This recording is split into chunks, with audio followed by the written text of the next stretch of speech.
Hey, everybody, I'm Chris Metzler, one of the programmers here at the Green Film Festival San Francisco. Thanks for coming and checking out some of the great films we have. We try to kind of showcase, both the art, beauty, and issues of environmental films from around the world. You had a chance to just kind of see this really terrific documentary, Between the Rains, and we're lucky enough to have one of the co-directors here, Andrew Brown. Welcome, Andrew. Thanks, Chris. Happy to have this conversation.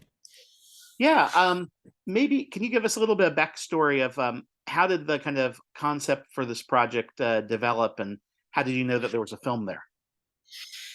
Yeah, that's a big conversation. Yeah, so I'll try to make a long story a bit shorter. So I had been working in East Africa for over a decade. I first went over there doing humanitarian work, just working with different social economic development projects on the ground that were being locally led and internationally supported. So that was kind of my background and my entry into the area. And over time, I started doing a lot of photography and making short films and documentary feature length films. Um, at in around 2018, Samuel and Moses. The Moses is the co-director and one of the producers, and Samuel is a producer. They are both based in northern Kenya and reached out, introduced themselves to me. I had been working in and around their communities, and they had heard of me, and they'd seen some of the films that I had worked with. And unfortunately, my apologies that they're not able to make it today. There's some things going on that are tying them up. But they reached out to me with this idea of telling pastoral stories, and really asked if I would help them tell pastoral stories and learn how to make films with local voices. So at the time, I was a bit curious. I had learned a little bit about pastoral communities and had been working in pastoral communities for a few years at that point. And so I definitely, there was a curiosity that was already there, and that they were um, kind of pulling at.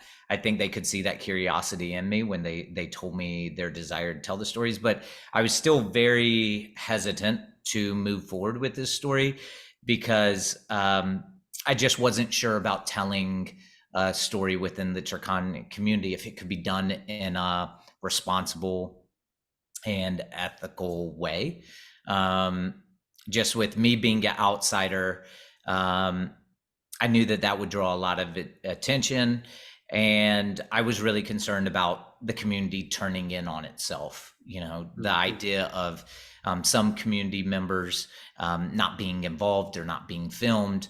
Would they become just I don't want to say jealous, but could there be any animosity towards people that are involved, or any perceptions or paranoias that might come with that, worrying about missing out on anything being given? Mhm. So my answer to them was, sure, if we can get the whole community on board and pull all households into the project, then I'll move forward with it.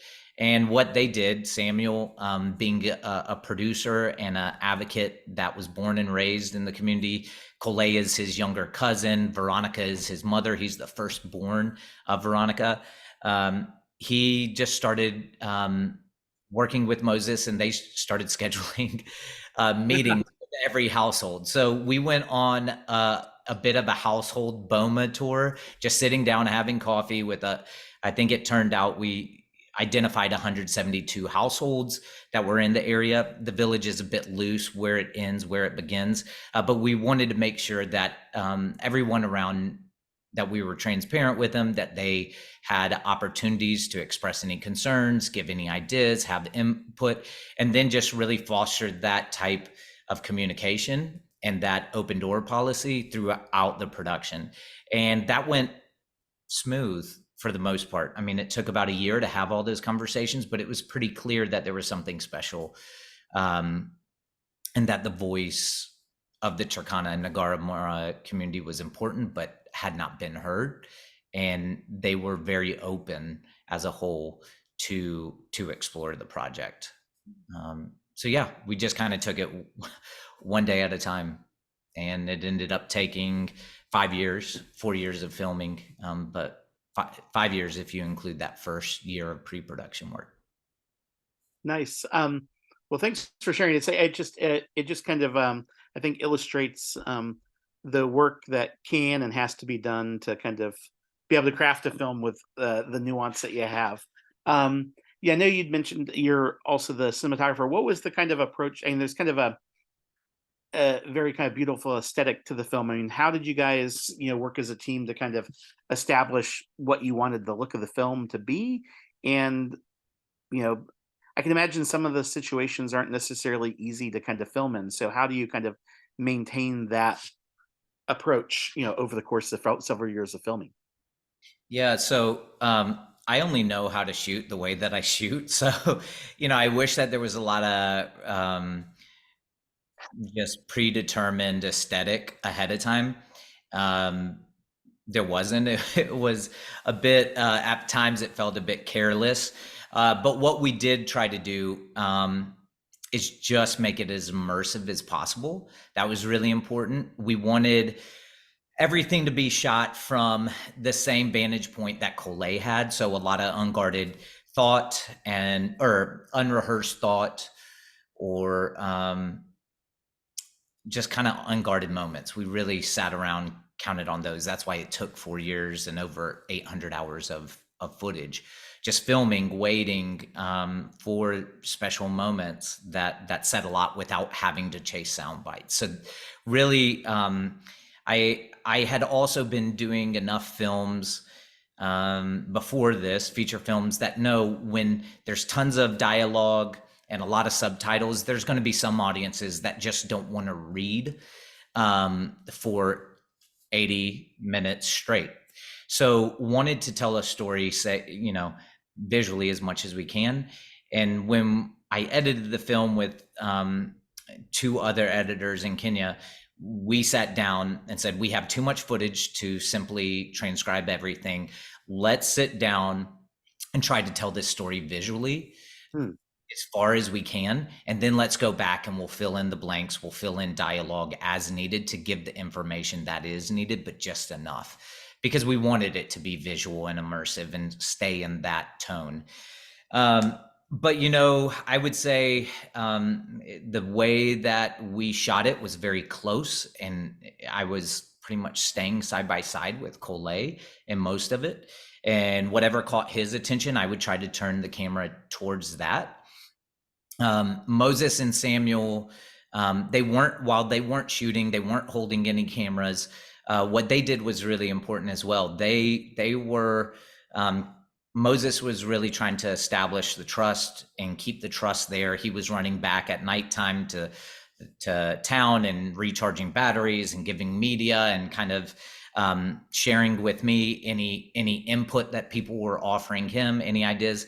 And Samuel, being Turkana himself, he was really explaining the culture and the significance and the context of Hmm. the things that we were seeing. And he would go through the footage after I shot. Most of the time it was just me and Collet, but Samuel was kind of going through the footage behind me and saying, hey, this was actually really powerful. This is what they're talking about there. And so that was really important. And what we wanted to do, my biggest worry after we moved past the collaboration, not just consent from the village, but true collaboration, was how do we tell a film where tribal conflict is present, but we don't go over the line, we don't sensationalize it, and we don't fall into the typical tropes that you often have seen, Western media especially portray, especially when it comes to indigenous or, just the African continent. Yeah. And so one way that I figured out how to do that is, rather than pointing towards a community on the other side of the river and making them the antagonist, we really wanted to pull back from telling an external story that really focused and leaned heavily and depended heavily on conflict external conflict and these communities battling over grazing lands and water resources. And we wanted to pull back anytime we felt like we were going up to that line and return to Collet and how it was affecting him, his childhood, his manhood as he's getting older, and just kind of the perception of his world. And just allow us to spend time in that journey with him as he's trying to put together all the pieces around him. Yeah. So Well, that really, I think those, I'm sorry, those factors really drove a lot of the cinematography, I would say. cool. It made me think, I guess, you spent all these times developing relationships and getting kind of input, and I was wondering, you know, well, I know there's probably lots of divergent kind of viewpoints. Was there any kind of common or universal feeling of like why different individuals or families in the village decided that they wanted to participate? Everybody had different concerns, I would say. That was there was a lot of concerns at the beginning. And I think Moses and Samuel did a fantastic job of just allowing people to voice those concerns. And we weren't just trying to bat them down. We were actually trying to elevate those and say, okay, how can we, is that a red line? There were some concerns that it was saying, okay, we don't need to go into that, and we promise that we won't go into that.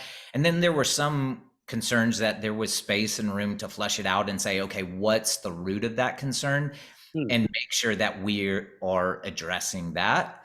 And we found that if people had space and time to express those concerns, and if we were willing to, instead of just try to give them answers and sell them on our answers, but instead, if we ask follow-up questions, a lot of the concerns up front were kind of sorted out themselves just by talking about it and making sure that people understood that we were willing to listen and that they had space to share their voice.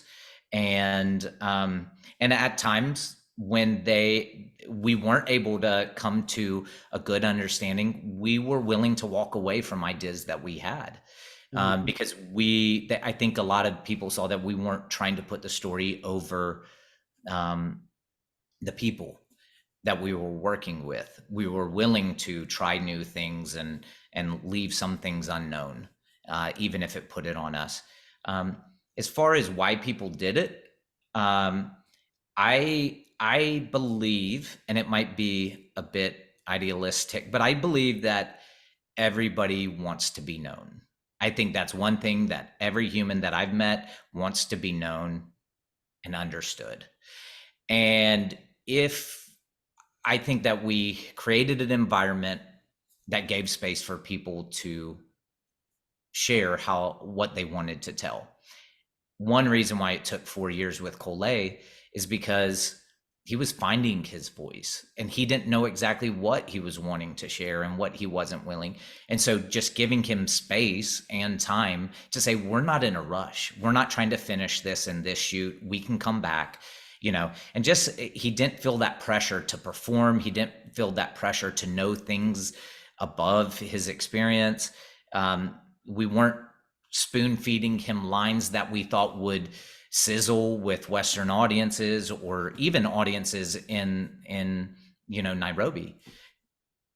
And I think just giving that space, people kind of, Collet and his family and Veronica and their family, they appreciated the opportunity to be heard in a world that they realize that oftentimes doesn't ask to hear their voice or doesn't Mm. include them or doesn't pursue their stories. For Veronica, it was a little different. She takes a lot of pride in her culture and the traditions and the community fabric. And she wanted to share that. She thought that it was very beautiful, and she wanted to make sure that the Turkana culture was portrayed and known in a responsible and a measured way. Collet, there was sometimes he loved the idea of just making, he he just kind of liked being a star in a horror film. What he was really thought it was fun of this white guy who was following him, being afraid of hyenas and lions at nighttime. And it was just fun for a kid who just enjoyed the process. He also is a creative kid. You know, he's never had a lot of opportunities to express himself artistically or creatively. And this was something that he really enjoyed. He was Hmm. feeding the process quite a bit in saying, I want to show this, I'm willing to show this, even willing to share moments that were quite fragile for him and vulnerable for him. And I think it's because he had the space to do that, but then also trusted to take part in the telling of his own story. So everybody's motivations were a little bit different, but at the end of the day, everybody wants to be known, right? Yeah. And can you, is there like, before we wrap things up, is there kind of a postscript for the film of like what's happened since you've, finished filming, and what did folks in the community think of the film if they've had a chance to see it? Yeah, yeah. So, um, kind of where things stand, you know, the community is still really struggling. In regards of climate, it doesn't need to be said, things continue to get worse.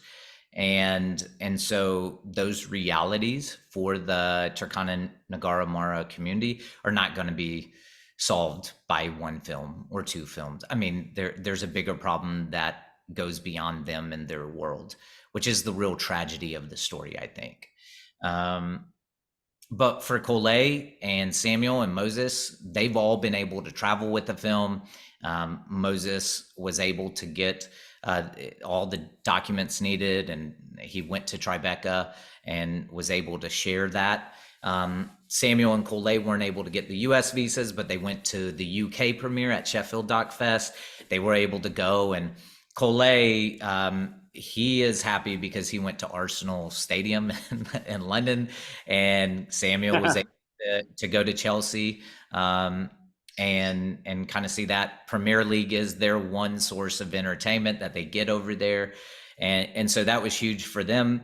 But really, it's kind of open right now. We don't have distribution ironed out all the way. There's some conversations taking place, but kind of our goal is trying to get them and their voice to as many platforms as possible, make sure that they are along for the ride, that Samuel and Cole, that they're able to go and attend as many festivals as we can and share their voice. Cole, his dream now is to really be a peace ambassador. What that looks like, we're still trying to explore and talk things through, but he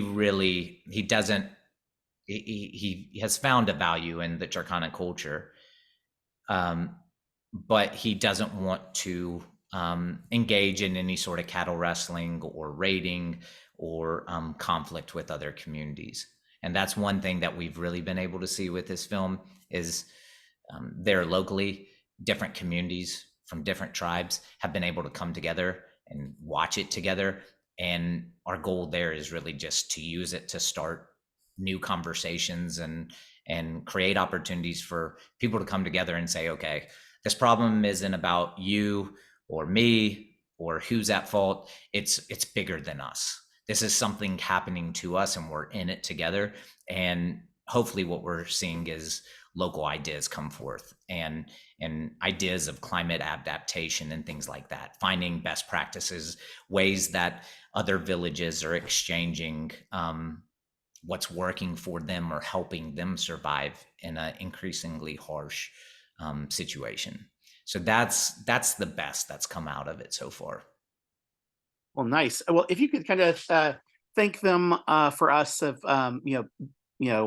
participating in the film, and everybody's efforts in kind of getting it on screen, really appreciate it. And for those of you that just had a chance to watch the Q&A and see the film, we're so lucky that filmmakers like Andrew and his team share films with film festivals like us. And so your job is to go out there and kind of be the grassroots street team of talking about Between the Rains on social media, and it'll get a chance to screen at other cities and festivals around the world. So thank you again, Andrew. I really appreciate it. Thanks so much, Chris. All the best. Okay, thank you.